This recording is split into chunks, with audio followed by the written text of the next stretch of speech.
উজানি মাদ্রাসার মাহফিলের প্যান্ডেল। আর আপনারা দেখতেছেন এখানে কারি ইব্রাহিম সাহেব রহমতুল্লাহ আলাই। এটা হলো জামিয়ার সুবিশাল পুষ্কুনি এখানে।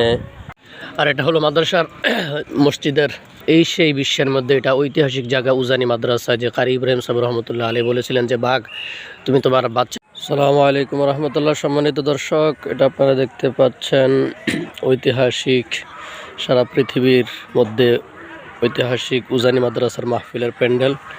হ্যাঁ, একদম শেষের দিকে দেখানো সম্ভব না, বিশাল লক্ষ লক্ষ লক্ষ লক্ষ মানুষের জমায়েত হয়ে যায়।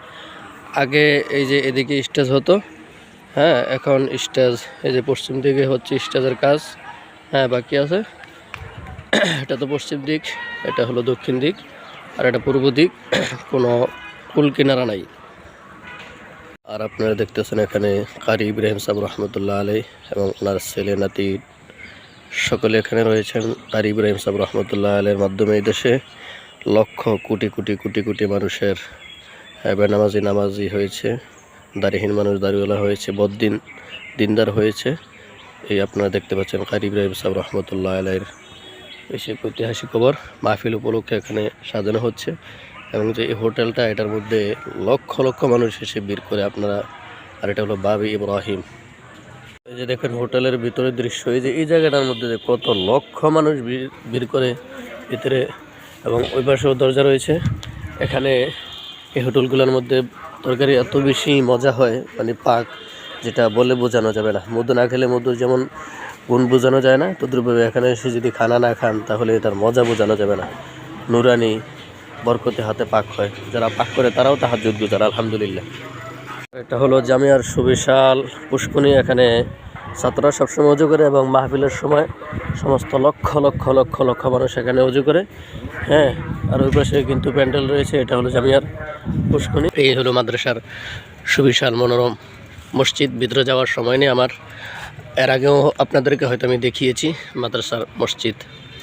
আলহামদুলিল্লাহ আলহামদুলিল্লাহ আলহামদুলিল্লাহ সুম্মা আলহামদুলিল্লাহ। আল্লাহ পাকের দরবারে লাখো কোটি শুকরিয়া। সেই বিশ্বের মধ্যে এটা ঐতিহাসিক জায়গা উজানি মাদ্রাসা, যে কারি ইব্রাহিম সাহেব রহমতুল্লাহ আলাই বলেছিলেন যে বাঘ তুমি তোমার বাচ্চাকে নিয়ে এখান থেকে চলে যাও। এই জায়গাটার মধ্যেই কিন্তু বাঘ তার বাচ্চাকে নিয়ে দুধ খাওয়াচ্ছিলেন। কারি ইব্রাহিম সাহেব রহমতুল্লাহ আলাই যখন বললেন তুমি এখান থেকে চলে যাও, তো বাঘ ওনার কথা শোনার সাথে সাথে বাঘের বাচ্চাকে বাঘ এখান থেকে নিয়ে চলে গেল। উনি বললেন যে এখানে আল্লাহ তাআলার বান্দারা আল্লাহর ইবাদত করবে, এখানে মসজিদ হবে, মাদ্রাসা হবে।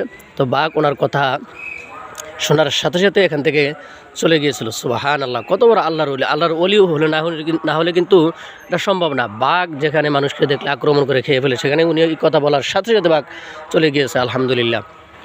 এখান থেকে কিন্তু হাফিজুর রহমান সিদ্দিকী এবং দেশের বিভিন্ন বড় বড় আলেম, বড় বড় বক্তারা এখান থেকেই ফারেক হয়ে গিয়েছেন। হিংসা করে লাভ নাই ভাই। আগুনের মধ্যে অনেক সময় ফু দিলে কিন্তু আগুন আরও বেশি জ্বলে ওঠে।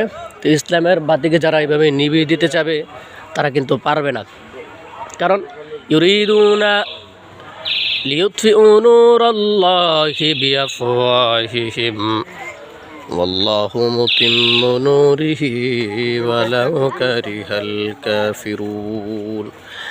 যারা ইসলামের শত্রু তারা ইসলামের বাতিকে নিভিয়ে দিতে চায়, কিন্তু আল্লাহ তাআলা এই বাতি প্রজ্বলিত রাখবেন কিয়ামত পর্যন্ত। যারা ইসলামের শত্রুতা করবে তারাই বরং সময় নিভে যাবে, নিভে গিয়েছে, নিভে যাচ্ছে, এবং তারাই নিভে যাবে। এজন্য শত্রুতামি করে কোনো লাভ নেই। এখানে আসবেন, প্রত্যেকটা এখানে মাটি মানুষ, প্রত্যেকটা মানুষকে দেখলে হ্যাঁ জান্নাতের কথা মনে পড়ে। এখানে আসলে দেখবেন প্রত্যেকটা জিনিসের মধ্যেই রহমত বরকত কল্যাণে ভরপুর। আল্লাহ তাআলা যেন আমাদেরকে এখান থেকে সোহবত নেওয়ার তৌফিক দান করেন, আমিন। ওয়া আখিরু দাওয়ানা আনিল হামদুলিল্লাহি রাব্বিল আলামিন।